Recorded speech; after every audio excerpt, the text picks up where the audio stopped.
पिछले वीडियो में एनीमिया का इंट्रोडक्शन और उसके बाद क्लासिफिकेशन भी दे बताए थे कि एनीमिया कौन कौन से टाइप का होता है। तो उसमें एक माइक्रोसाइटिक हाइपोक्रोमिक एनीमिया था। उस एनीमिया को आज बता रहे हैं कि माइक्रोसाइटिक हाइपोक्रोमिक एनीमिया क्या होता है। तो इसमें माइक्रोसाइटिक में इस टाइप का एनीमिया है जिसमें आरबीसी ब्लड में कमी, आरबीसी में कमी कैसे होती है, तो आरबीसी का साइज जो है नॉर्मल साइज से कम हो जाता है। मतलब नॉर्मल साइज जो है उससे अगर साइज कम है तो इसका मतलब आरबीसी एबनॉर्मल हो गया। एबनॉर्मल है इसका मतलब यही समझेंगे कि आरबीसी मतलब काम वहाँ पे तो नहीं कर रहा है, तो आरबीसी में यानी कि कमी हो गई। कमी हो गई तो यानी कि ब्लड में भी कमी हो गई, इसलिए एनीमिया है। तो माइक्रोसाइटिक हाइपोक्रोमिक एनीमिया में यही होता है कि नॉर्मल साइज से आरबीसी का साइज क्या हो जाता है, कम हो जाता है। और इसीलिए माइक्रोसाइटिक बोल भी रहे हैं। माइक्रोसाइटिक का मतलब ही होता है छोटा होना। माइक्रो मतलब छोटा और साइटिक के सेल के लिए बोला जा रहा है, तो सेल का छोटा होना यही बोला जाता है माइक्रोसाइटिक।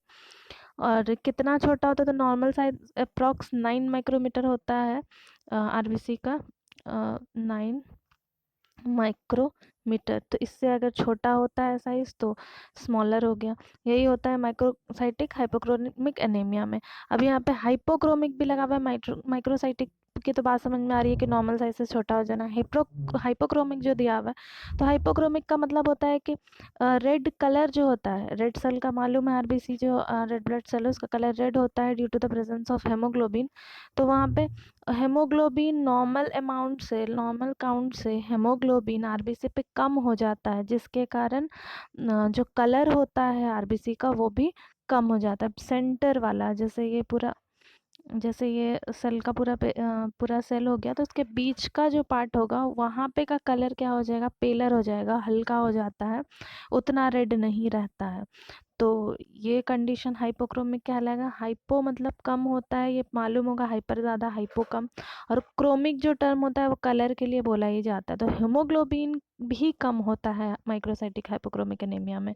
आरबीसी का स्मॉल साइज भी हो गया और साइज कम हुआ तो हेमोग्लोबिन कम हो जाता है, और हेमोग्लोबिन कम होने के कारण कलर कम हो जाता है। इस कारण से इसको हाइपोक्रोमिक एनीमिया बोलते हैं। Microcytic hypochromic anaemia, small size मतलब नॉर्मल से कम साइज हो जाना और हेमोग्लोबिन कम हो जाना, और हेमोग्लोबिन कम होने के कारण कलर भी कम हो जाना। ये हो गया। इसके बाद इसमें होता क्या है, मतलब डायग्नोसिस जो किया जाता है, मतलब जो सीबीसी किया जाएगा, तो माइक्रोसाइटिक हाइपोक्रोमिक एनीमिया अगर रहेगा तो उस पर्सन में उसका पीसी हेमोग्लोबिन तो डिक्रीज करेगा ही, वो देख लेंगे। पीसीवी भी डिक्रीज होता है, एमसीवी डिक्रीज होता है, और एमसीएच डिक्रीज होता है, और एमसीएससी भी डिक्रीज रहेगा। और रेड सेल डिस्ट्रीब्यूशन आरडीडब्ल्यू अगर देखेंगे तो वो नॉर्मल भी रह सकता है और इंक्रीज भी कर सकता है। मे बी नॉर्मल रहे या इंक्रीज करे। आरबीसी का काउंट तो is normal to increase, number of RBC जो है वो नॉर्मल रहेगा या फिर नंबर इंक्रीज कर जाएगा। वो साइज छोटा, नंबर ऑफ आरबीसी रहेगा नॉर्मल, या फिर हो सकता है इंक्रीज कर जाए, लेकिन साइज तो डिक्रीज कर गया तो वो अब नॉर्मल हो जाता है, तो वो इसलिए काम नहीं करता है साइज डिक्रीज होने के कारण। तो रहेगा आरबीसी फिर भी नॉर्मल नहीं है तो अपना काम तो करेगा नहीं, तो कमी तो हो ही गई। नॉर्मल वाले में कमी हो रही है यानी कि कमी हो रही है। ठीक है, तो यही बताया हुआ कि आरबीसी काउंट जो है वो नॉर्मल रहेगा या फिर इंक्रीज करेगा। तो नॉर्मल रहेगा या इंक्रीज करेगा आरबीसी का नंबर, लेकिन उसका साइज क्या हो जाएगा, डिक्रीज। तो हो गया अब नॉर्मल, तो इसका मतलब है हो गई आरबीसी की कमी। अब यहाँ पे बताया हुआ है कि पेरीफेरल ब्लड स्मेयर जो ब्लड फिल्म बनाया जाता है, स्लाइड लेकर के, ये पता होगा, एक स्लाइड लिया और उसके बाद एक ड्रॉप ऐसे ब्लड डाला, फिर दूसरा ऐसे स्लाइड लिया जाता है और इसको ऐसे खींच दिया जाता है, तो स्लाइड पे बन जाता है ब्लड फिल्म। इस तरह, इस तरह से बन जाता है ब्लड फिल्म, या उसी को पेरिफेरल ब्लड स्मीयर या पेरिफेरल ब्लड फिल्म बोलते हैं। तो उसको बना करके, उसको स्टेन करके, उसको माइक्रोस्कोप में जब देखेंगे तो ब्लड फिल्म बनाने पे साइज जो है रेड सेल का वो नॉर्मल से वो छोटा दिखेगा और कलर भी कम दिखेगा।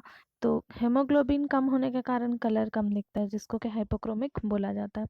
यहाँ पे एक चीज़ और है कि यहाँ पे एमसीवी जो है वो और पीसीवी जो डिक्रीज कर रहा है, तो क्योंकि साइज़ छोटा होता है इसीलिए जो है एमसीवी वो डिक्रीज कर जाता है। मतलब मान लेते हैं कि ऐसे ट्यूब है, उसमें आरबीसी ये ब्लड लेते हैं, और जब नॉर्मल साइज़ है, ये वाला नॉर्मल साइज़ है, और यहाँ तक इसका वॉल्यूम आ रहा है, और अब जो है साइज़ उससे छोटा हो जा रहा है, और नंबर ऑफ सेल उतना ही रहेगा और साइज़ छोटा हो जाएगा, तो वॉल्यूम कम हो गया, बस यहीं तक आएगा।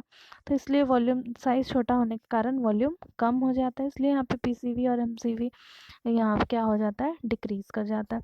और ये एमसीएच और एमसीएचसी हेमोग्लोबिन का कंसंट्रेशन होता है, तो यहाँ पे तो हेमोग्लोबिन भी कम हो रहा है, तो एमसीएच और एमसीएचसी भी कम हो जाता है। इसके बारे में अगर देखना है कि एमसीवी एमसीएच एमसीएचसी और आरडीडब्ल्यू क्या है, तो रेड सेल इंडिसेस का भी वीडियो होगा, उसको जाके देख सकते हैं। पीसीवी का भी एक वीडियो होगा, क्या होता है और कैसे निकाला जाता है, उसको जाके देख सकते हैं। हेमोग्लोबिन के बारे में भी होगा वीडियो, वो सारा कैसे निकाला जाता है, क्या है स्ट्रक्चर, क्या है, उसको भी अगर देखना है तो देख सकते हैं।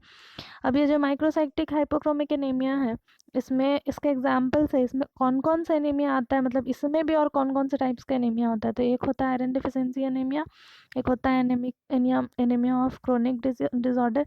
ये तो समझ में आ रहा होगा कि आयरन की कमी होने के कारण, और क्रोनिक डिजीज है, अगर कोई ऐसा प्रॉब्लम है लंबे समय से चला आ रहा है उसके कारण हो जाता है।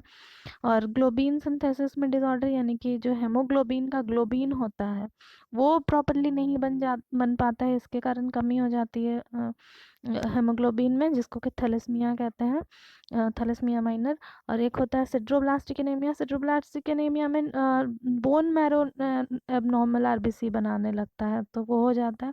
और लीड का टॉक्सिकेशन बढ़ जाता है, इसके कारण भी कमी होती है।